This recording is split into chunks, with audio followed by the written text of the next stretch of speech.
Good morning, everyone, and welcome back to Recharging the Human Battery here on AM 950 Radio.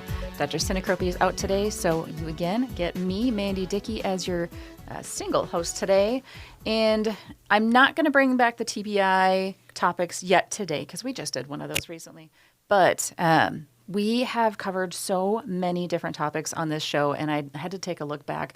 We have recorded 28 episodes, so today is number 29, and it's really kind of exciting that we've already gotten that far. And between the two of us, because sometimes it's hard to realize because I don't do all of the episodes, but between the two of us, now this is 29 episodes of wellness topics and thinking outside the box and trying to help you guys, again, be the CEO of your own healthcare and come up with some good ideas and really look for other options, other opportunities to improve your health. And today is another one of those shows that will hopefully get you thinking a little bit more. Today's going to be all about physical activity. And we've kind of intermingled that topic in through all of the shows so far. But really focusing on it today, I want to take a little bit of a different aspect of it and talk about why I've gotten into physical activity, what some of those things look like to me, and then why it's good for us all why we exercise, how we can get into exercising, and why it's good for us to do it as a family. So kind of to get you some backstory on where this thought process came from today. My husband and I, we don't watch a lot of TV, but in the years that I've spent as an adult, I've always had so many different things keeping me occupied so that I'm not in front of the TV very much. But when I do, I watch things that just really get me going. And American Ninja Warrior has been my favorite for well over a decade now because it's been out for a long time. And I remember watching all the different episodes and rooting for people. And my husband found it again the last couple of days on TV, and we've been watching some of those episodes of the latest episodes with American Ninja Warrior in a series they're doing called Ninja versus Ninja Competition. So it's really cool to see all these ninjas going head to head and competing side by side and listening to them describe how it's different to do this competition, Ninja versus Ninja, versus doing their solo competitions. And if you haven't watched it, it's really kind of fun to watch, and it's really motivating. It's really exciting. And I used to watch this show religiously for years, like I mentioned. I remember sitting on the edge of my couch, literally watching intently as Casey Catanzaro was the first female to conquer the warped wall back in 2014. And if you've never seen this show, you need to Google, YouTube, warped wall and see what it entails, because it literally is a warped wall that you're running toward and climbing up against. And I really got excited to try it one time and ended up tearing the muscle in my calf. So that wasn't such a fun experience. But the memories of watching on the TV show are amazing to remember and think back to. So sitting on the edge of the couch, watching her be that first female was so exciting. And then I remember the excitement of in 2021 when Megan Martin was the first to win the women's championship. So not to say anything bad about all the guys that have been doing American Ninja Warrior forever, but as a female, it's really exciting to watch other females get into that competitive nature, get into that scene where it's always kind of been a male-dominated sport.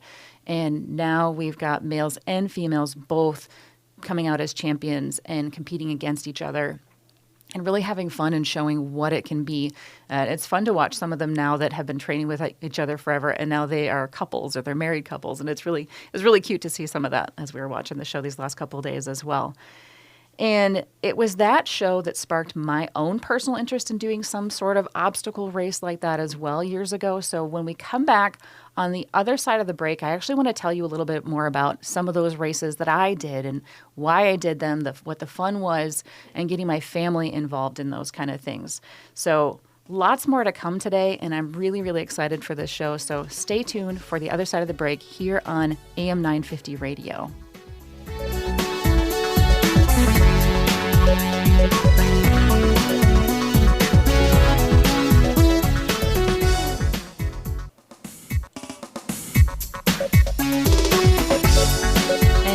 Welcome back, everyone, to AM 950 Radio, Recharging the Human Battery. Mandi Dickey, nurse practitioner today, holding down the fort by myself. Again, we're talking about fitness and exercise today, and I got this spark of idea from watching American Ninja Warrior. And again, if you've not watched that show before, I encourage you to watch at least one episode because it is really fun to watch these people throw themselves through these obstacles. And as I was mentioning before the break, it was this show that sparked my own interest in doing some sort of obstacle race for myself. And in 2015, I actually completed my first Spartan sprint race here in Minnesota with a team of family and friends that did that with me. And I loved it so much, I went back again in 2016 and I went back again in 2018 because it was such a fun obstacle race. Now, this is, if you've not seen a Spartan race, it's very similar to like a Tough Mudder or a Warrior Dash. It's not just an obstacle race, it's an obstacle race with mud. So the Spartan Sprint especially, they do 3 different lengths of the Spartans across the United States. And in Minnesota, we always have the sprint length, which is held down in Welch Village every year. So you're on a ski hill, running up and down the slopes and doing obstacles that sometimes you have to lift heavy objects or climb over walls. And it's doing things that are similar to what you see on American Ninja Warrior, but with mud added. So, there's that. All my children, my big and my little boys, all joined me for my last race in 2018. And it was such a blast training with them and preparing for the race with them. We made it an entirely family affair. We all went to the playgrounds together and we all took turns on the monkey bars and whatever other equipment that they had at the particular park we were at that day. My kids went for runs with me, and in 2016, so early on in all of this, my then 4-year-old was so excited about watching American Ninja Warrior that we actually threw him a Ninja Warrior-themed birthday party. So think of all the different birthday parties you've been through the year. You might have a piñata, or you have when I was a kid, we did the pin the tail and the donkey, all those older games. Now they all go to bounce houses and things like that. But I created this obstacle course. I found pallets from somebody off of the Facebook Marketplace. I created some of the obstacles using those pallets. We also utilized our little giant step ladder. We had playroom tubes, those things that kids can crawl through. And of course, some of the equipment at the playground was used as obstacles in our course as well for our Bryce's Ninja Warrior birthday party. And I am that overachiever parent then that even printed up stickers so that I could make medals for all the participants. And we had a scoreboard to track everyone's times. So we had this board that I had decorated like it was the Ninja Warrior, the medals, everything.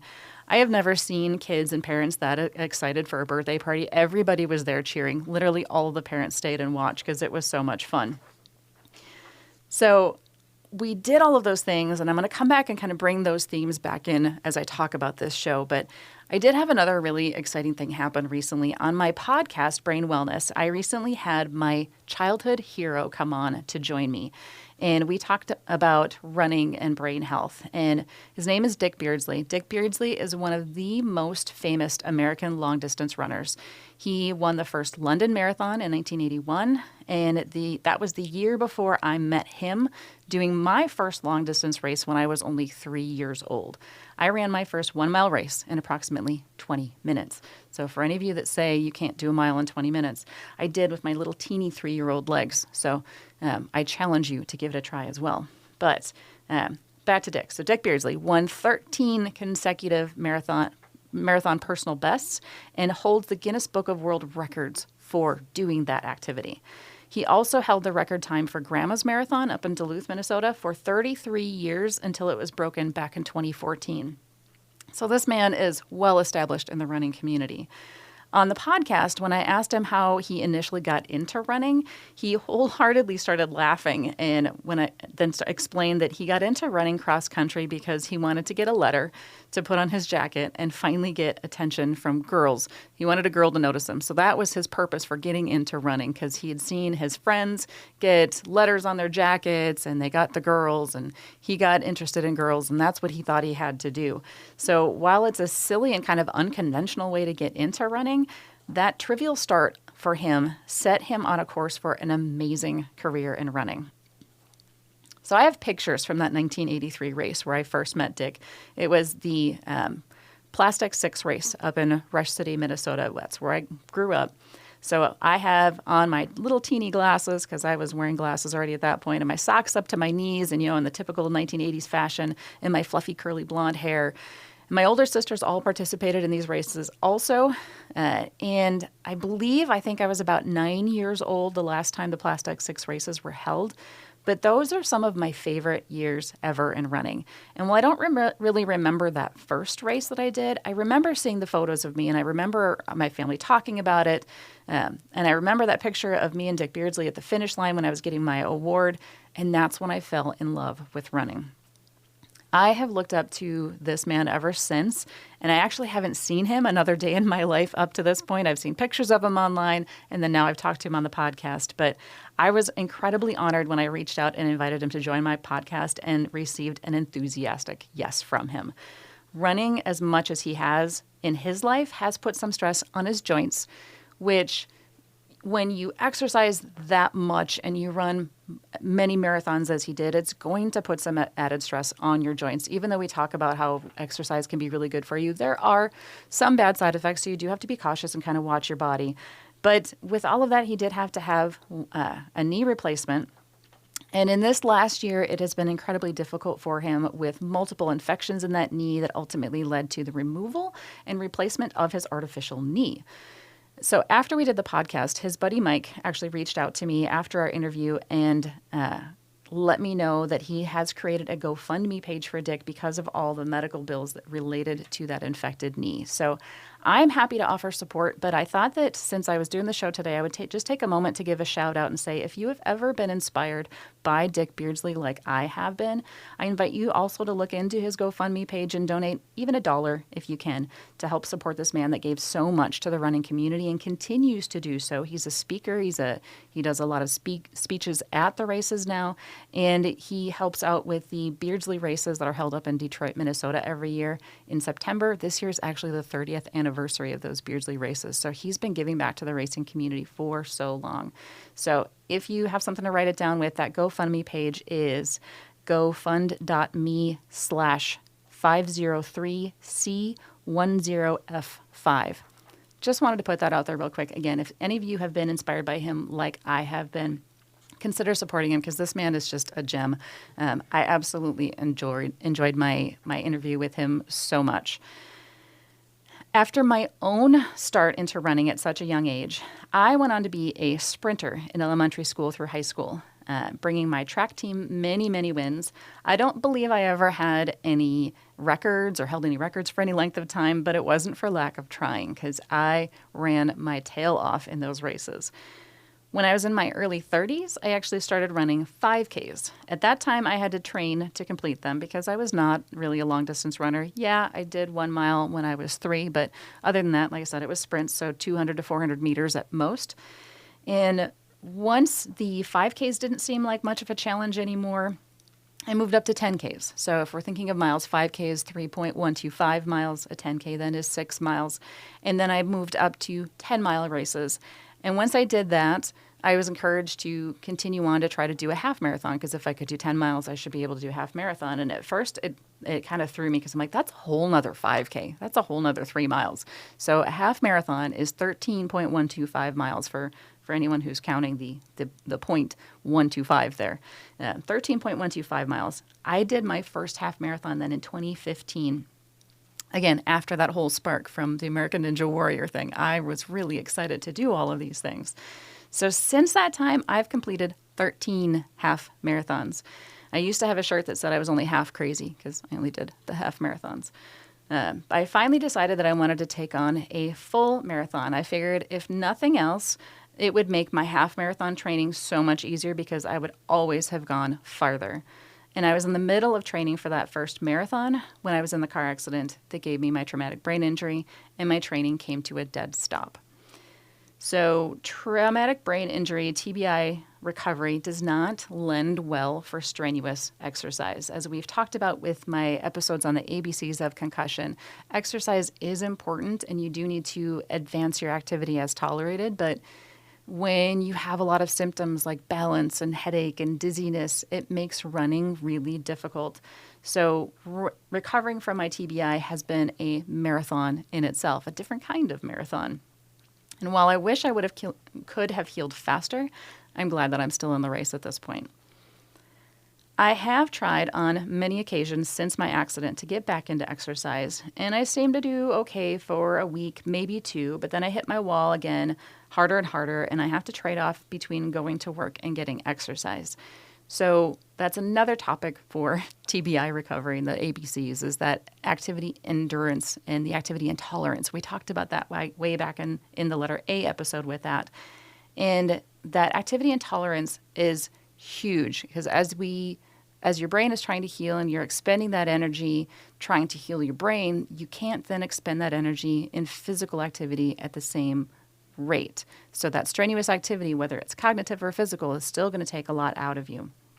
So even though I know exercise is really important for my recovery, I also do need money to help keep recovering, so I need to get to work. And I can't just put a pause on the rest of life's activities. So there's a balancing act. So for any of you dealing with chronic illness or injury recovery, and you're trying to get back into things, remember that balancing act. And while it is really important, you do have to listen to your body and know your limitations and hold yourself within those limitations while you're trying to heal so that you can heal. Otherwise, you're just going to delay that healing process even more. So I am registered for Grandma's Marathon again here in 2025, and I have nearly 6 months yet to get ready for it, thank goodness, because it's not until June. I'm hoping that I can get ready for it by then and participate in the race, but I'm not going for a specific finish time. So I've always had a goal of times with my races and what I wanted to complete in, and this being my first marathon, if I'm able to do it this year, I don't really have a time that I'm looking for. Could I multiply my half marathon time by 2? Sure. Is that going to work for me this year? Probably not. So my goal is just to finish. And I would love to be able to connect with Dick Beardsley when I get up there because he's doing a keynote speech the day before the race and invited me to come see him. And I would love to see him in person since I haven't done that in 42 years. I think it's time to see him again. So that's my goal for this year. So do you have a goal for your fitness for this year? Just kind of a question to pose out for you for that one. We all know how important health is for our exercise is for our overall health, yet so few of us actually do the things that we are supposed to do. And I know we've covered this at length on this show on various different topics on how exercise is really good for you. But I just wanted to bring up again, the latest recommendations for heart health is that we get at least 150 minutes of exercise per week. That's 150 minutes of moderate intensity aerobic activity.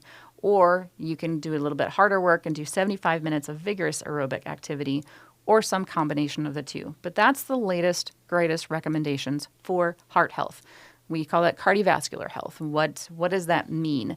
So that 150 minutes, if you break it down, that breaks down to about 30 minutes per day of exercise on most days of the week. And I've said that number before. That's exactly what it is, 30 minutes a day, most days of the week. If you're just starting out, that could be walking. And the caveat there is that it's not the speed of walking if you're going to take out your little Chihuahua or Pomeranian for a walk. Their little legs are so short, you are not going to get a good cardiovascular workout. Plus, I always say when you're walking dogs, unless they're big dogs on a mission, you got to stop and they got to sniff everything, and you are definitely not getting an aerobic workout with that one. Walking for aerobic activity for cardiovascular health, you have to be walking at a speed that would be difficult to carry on a conversation. Otherwise, you're just out getting fresh air, which I have nothing against getting fresh air. I love fresh air, highly recommend it, but you need the cardiovascular workout for your health.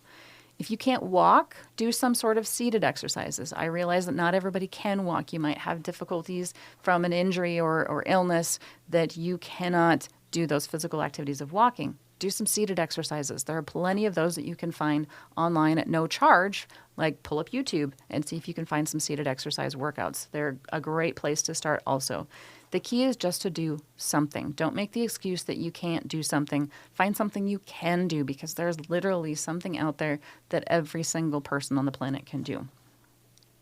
Unless you are in a coma. I will give you a caveat out on that one if you're in a coma. But then somebody should be moving your muscles for you.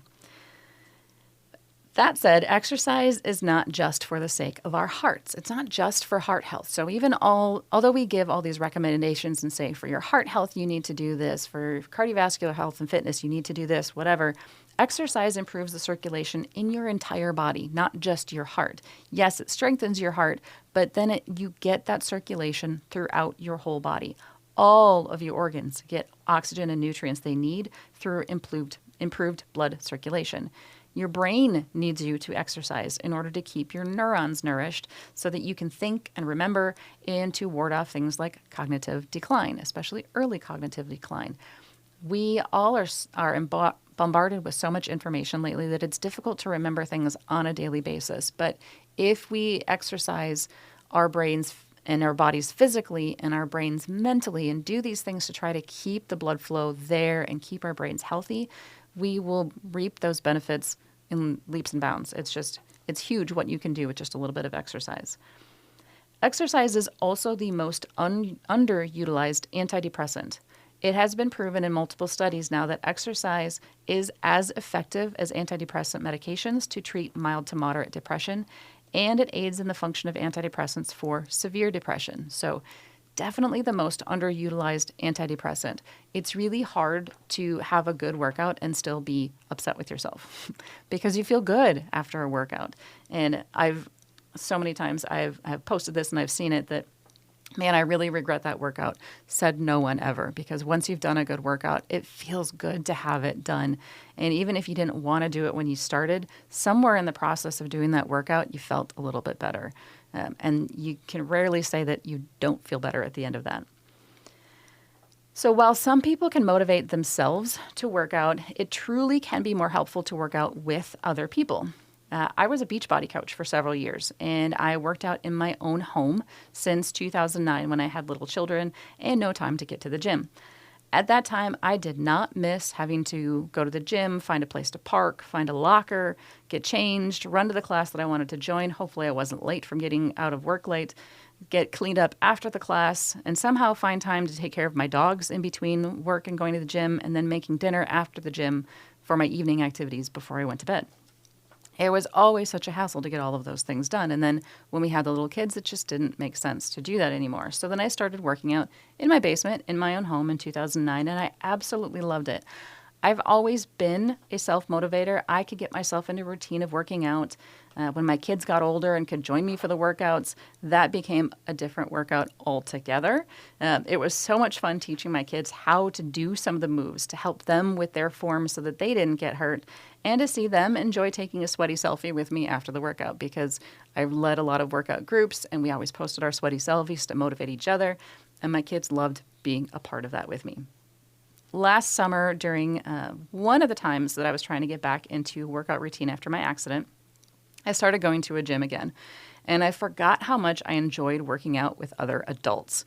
Working out with kids is great, but working out with other adults is a whole another level of fun. We were encouraging each other. We gave high fives on a regular basis, and getting that push from someone I just met was really exciting. I hadn't had that in so many years. I have always performed better around other people, and especially when I'm running in races. I find that I run better when I'm running the race than when I'm training for the race. And I know that's pretty standard for people across the board. You typically do better in a race setting than you do on a training setting. But part of why I attributed this was because I didn't want to have anyone spectating see me walking.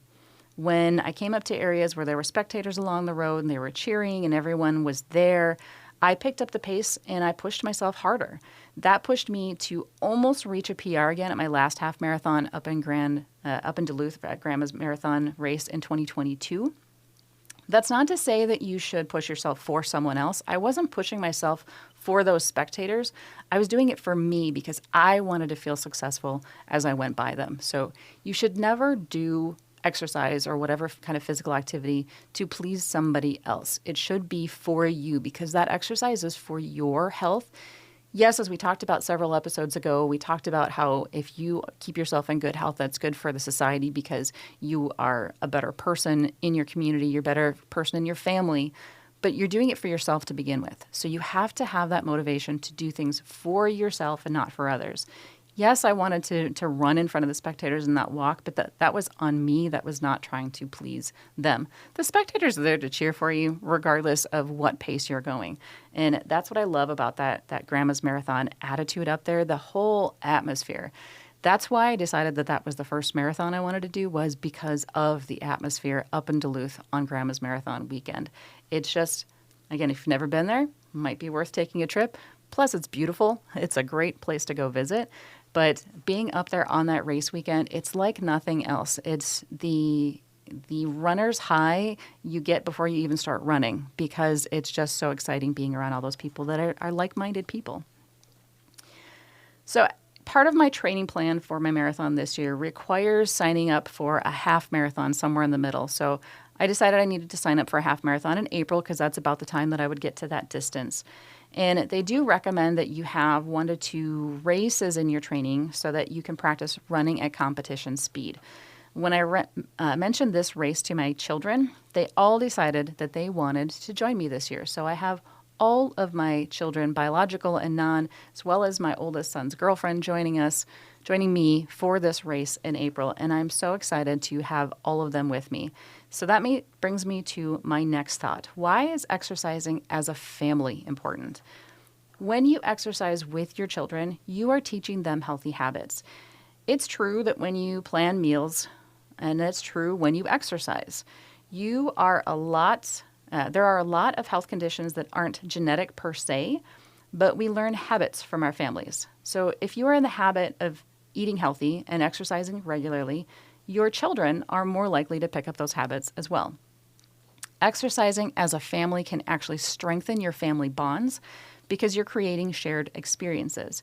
You are creating memories together. You can encourage each other, and you are supporting each other.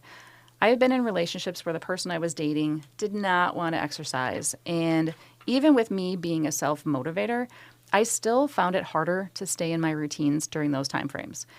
It's hard to want to work out when your partner doesn't encourage it. So that said, if you are in a relationship with somebody who doesn't exercise, that doesn't mean you can't exercise. Hopefully they will be encouraging enough for you that they will still encourage you to go out and do the things that you need to do for your own health so that you can stay healthy, so that you can be a better part of the family, so that you can be a healthier person overall. Just having that partner that doesn't want to do the same fitness things as you does not mean you need to stop. So I let myself kind of get into a bad habit during those times. I am so very thankful that I do not have that now. I have a very supportive family, and even my husband currently has a knee injury. He can't do the exercise, but he still encourages me to do mine. So I love that about him.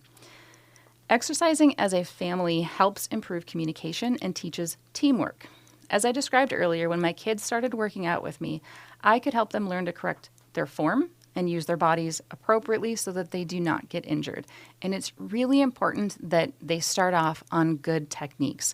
If somebody practices an incorrect move for too long, you can actually damage those muscles, you can injure those muscles, and if you're not using correct form, that can be a problem in growing bodies where that growth plate is still growing. If you injure somebody on that growth plate, that can make a big difference to their overall health as well. So making sure that as kids start out, they're using things appropriately. My youngest son would come up and I would be lifting 10-pound weights and he would come grab the 10-pound weights too and think that he could do them.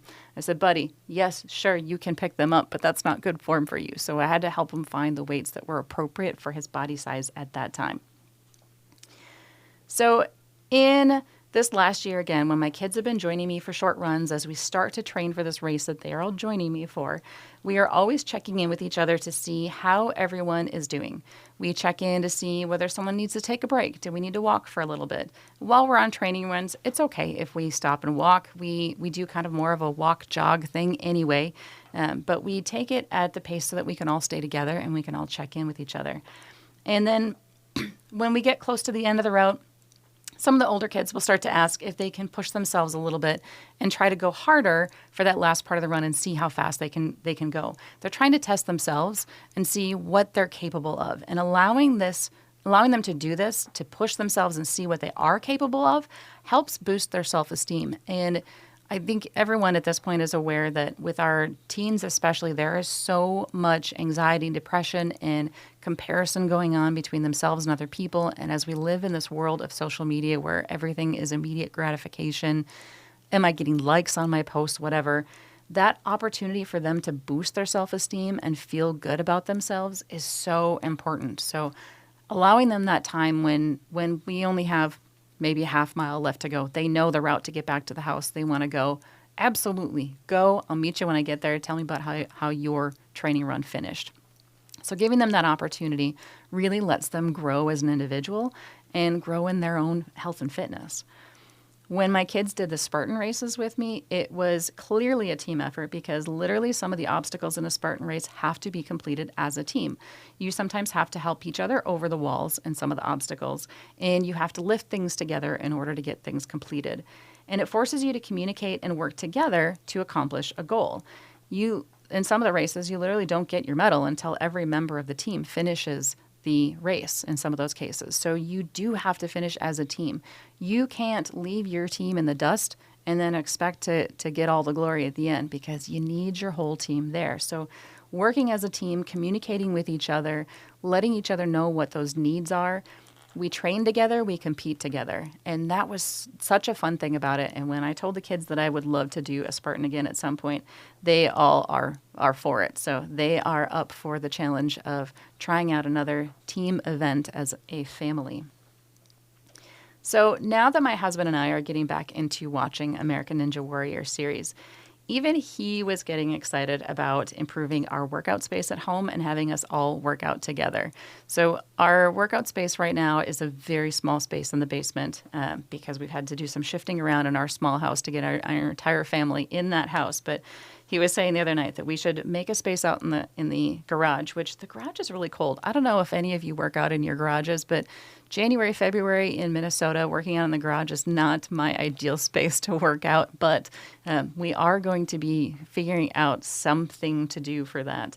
I love hearing him get this excited about it because my husband hates working out. I'm glad that he's probably not listening to the show right at this moment because he would hate if I told people that, but he hates working out. He was always active in his younger years doing construction and working on farms. He did rodeo for ages. He worked with cattle and horses and threw around hay bales, and he was always keeping active, doing those things in life that keep your muscles moving. He kept in shape that way without ever having to lift weights. He showed me pictures of himself when he was younger. He was ripped. Dang it. Man, like doing all of those activities on a really regular basis keeps your muscles active. You don't have to physically lift weights for it. It reminds me of all the Y commercials when they do all the lifestyle movements and they go back and forth between showing the movements with the kettlebells or the weights and then showing what that interprets out to in real life. There's a commercial that I've seen so many times about this elderly man who tries to lift a kettlebell. And he lifts it over and over and over again until he can pick it up and he can do it strongly and he can do it well. And at the end of the commercial, you see him picking up his grandchild to lift her up. Those workouts help you with day-to-day life. So just sitting on a machine and doing your weights isn't necessarily going to get the same kind of activity as doing those daily activities, but you're still activating those muscles and keeping yourself healthy. And as we all age, it's really important that we all keep some sort of weight training activities in our lives for bone density. So I know we've talked about bone density on this show, and I'm sure it'll come up again in the future, but bone density is so important for all of us as we age. We need to keep some sort of weight training in there, whether it's actually lifting weights or whether it's going out and doing physical things in real life, doing those movements. Either one is still going to work your muscles, so you still need to do it. So I look forward to these continued workouts with my family so that we can continue to connect and grow together and we can all reap the benefits of improved physical and mental health. Because, again, as I mentioned, exercise is the most underutilized antidepressant. And as we look at that whole epidemic of depression in our society, it's really important that we try to tackle it as best we can. Yes, there are medications that can treat it, but they come with side effects. And I can tell you from years and years and years of doing workouts and different exercises, you don't really have a lot of negative side effects of working out except if you get injuries. So I mentioned at the beginning of the show when I was watching that American Ninja Warrior and I got so excited, I took my kids to an indoor bounce house. And this was down in Kansas City. We had planned to spend a week down in Kansas City for spring break one year. I have friends that live down there, so we were going to stay with them. The first day of our trip, we were killing time before our friends got home, and we went to this indoor bounce house. They had the warped wall there. They had 3 different sizes of it. And I thought, you know what, I'm not going to challenge myself too much and try to take on that big warped wall when I haven't done it before. So I chose one of the shorter ones. And I ran at it with the enthusiasm of a little kid running at something on the playground. And the last step that I took before hitting that wall is when I felt the pop in my calf, and that's when I tore that muscle. Would I have changed anything about it? Heck no. I'd still go back and I'd try it again because that was a really exciting thing to try. And given the right training, I probably could have done a better job at it. So my notice with that too is that whatever physical activity you get into, make sure that you are using appropriate form and make sure that you train for it.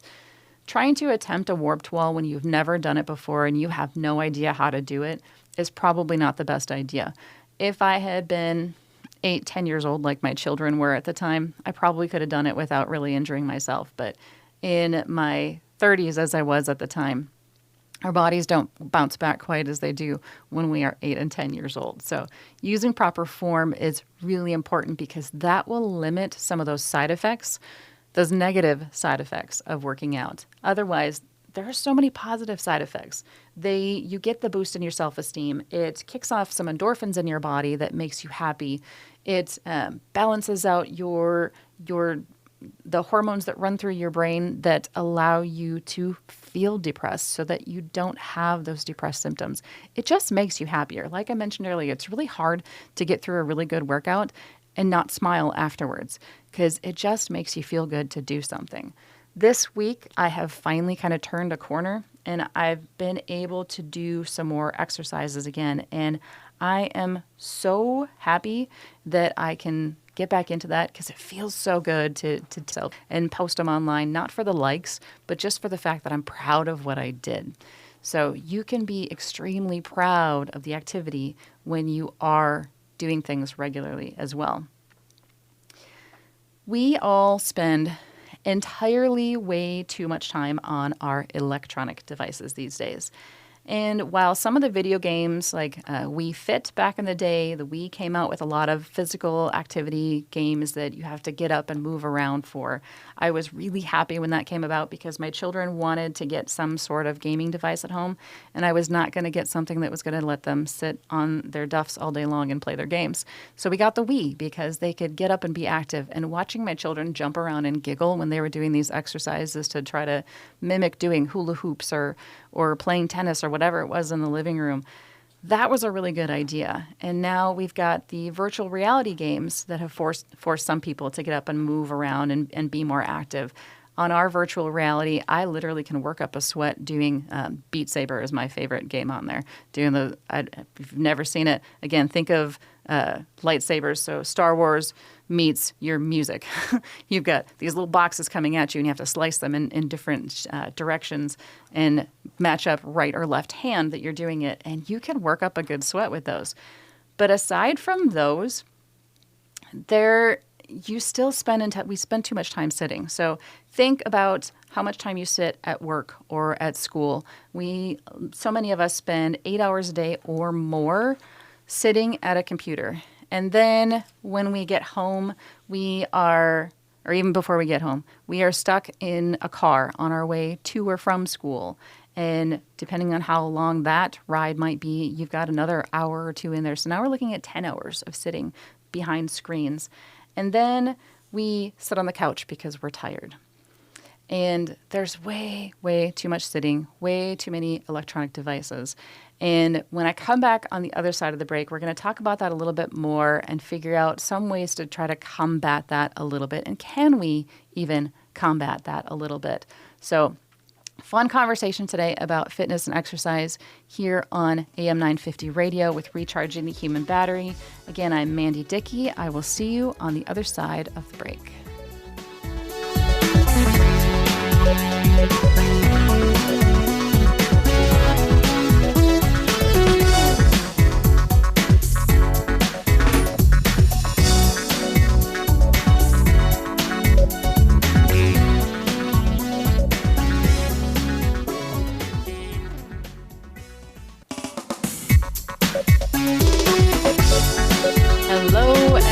welcome back one last time today here on AM 950 Radio with Recharging the Human Battery. Again, Dr. Sinacropi is out today. You've had me, Mandi Dickey, talking about fitness and exercise and what that all looks like. Again, this topic got sparked by American Ninja Warrior this week, so I've kind of thrown that in there a lot on this episode, and it really is just a fun topic to kind of cover and think about. And again, I challenge you to watch an episode of American Ninja Warrior and not enjoy yourself, because it pretty much can't happen. Some of those reality exercise shows kind of make me giggle a little bit, because you've got the best of the best, and it's not necessarily everyday people that can do it. But when they give you the backstory of all of the American Ninja Warrior competitors, you see that they are real people that push themselves to get to this point where they can do these competitions. And it is inspiring. It makes you think, well, maybe I can do something as well. And then it got me when we were watching the last episode the other night, it got me looking back to I was talking about posting those sweaty selfies, and I don't necessarily post those for other people. I don't post them for the likes. I post them more for myself so that I have a running track and I have my hashtags that I post them with on social media. So I can look back and see, like, I was looking back at some of my flexes from when I was in my best shape ever back in 2017. That was my favorite year, I think. I felt amazing. I had amazing endurance when I was running, and the pipes that I had on my arms at that time, I'm like, dang, I want that back. So now I motivated myself a little bit, and I inspired myself a little bit to kind of work a little bit harder. And I've gotten 3 days of workout in this week, so I'm going to go for a fourth one. But before the break, I was talking a little bit about how we are all sitting way too much. And it's a force of what we do for our jobs, whether we have an office job and we're sitting at a computer for that 8-hour day, 8 to 10-hour day, whatever we spend on that computer, or we're a student and we're on the computer all the time. And with my kids in middle school and high school right now, they do everything on their iPads. They get home and they still have to be on their iPads reading their books and doing their homework. So they're still on screens all the time. So when my kids ask me if they can play the VR headset and they want to do a little Beat Saber, or they want to pretend that they are fighting against Darth Vader on there with our actual Darth Vader games too, Star Wars games, I'm like, heck yeah, have at it, go for it. And especially with them training for this race with me now, my youngest doesn't like to run out in the cold weather. We have a treadmill down in the basement. It's not the most fun thing, but he can do it. So if he doesn't want to be out there, he can still take on the treadmill. And I gave in and I put a TV over the treadmill, so we can watch a TV show while we're on it too. Because we call it a dreadmill in my house. We kind of dread going on the treadmill, but it's a necessary evil when you live in the Midwest and it's cold and slippery and icy outside, and I don't want another TBI. So that recommendation I talked about at the beginning of the show, the 150 minutes in a week, 30 minutes in a day to do that. 30 minutes in a day barely seems like enough to offset all of this sitting that we do on a regular basis. But it is so important for your physical and your mental health, as we've talked about today.